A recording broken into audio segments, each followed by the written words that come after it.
Berenang adalah olahraga yang baik bagi kesehatan tubuh secara keseluruhan. Prinsip gerakan yang memaksa seluruh anggota tubuh untuk bergerak melawan arus air mampu membangun kekuatan otot, stamina, sekaligus menyehatkan jantung. Induk organisasi olahraga renang internasional bernama Fédération Internationale des Nations atau yang sering disebut juga dengan FINA.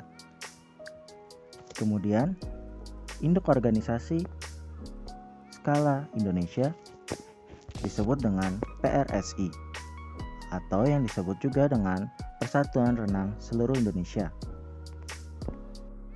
Macam-macam gaya renang ada 4, yaitu gaya dada, gaya bebas, gaya punggung, dan gaya kupu-kupu. Namun, kali ini kita hanya membahas 2, yaitu gaya dada dan gaya kupu-kupu.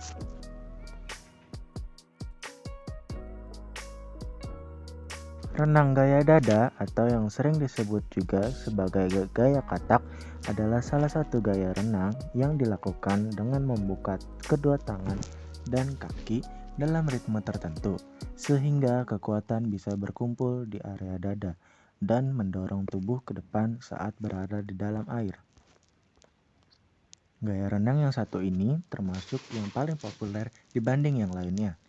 Tak hanya populer, manfaat renang gaya dada juga banyak, mulai dari membakar kalori hingga fleksibilitas.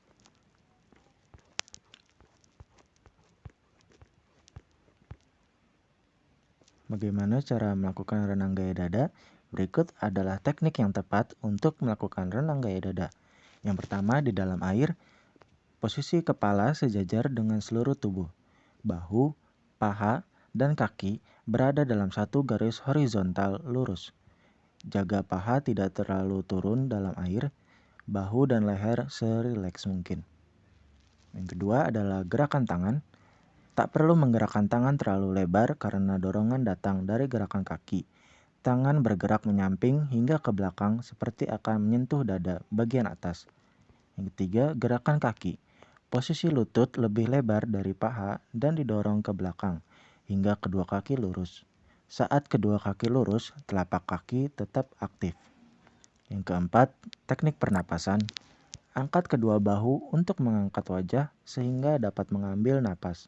Biarkan kepala naik ke permukaan air secara alami untuk menghindari nyeri punggung.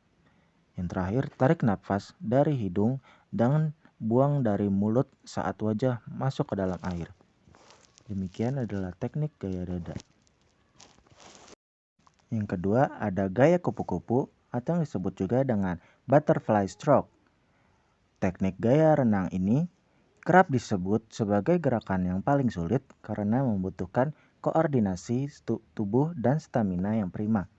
Berikut ini adalah langkah-langkah untuk melakukan gaya kupu-kupu. Yang pertama, posisikan badan Anda seperti telungkup. Kedua, lengan harus lurus, kemudian gerakan keduanya secara bersamaan hingga melewati atas kepala.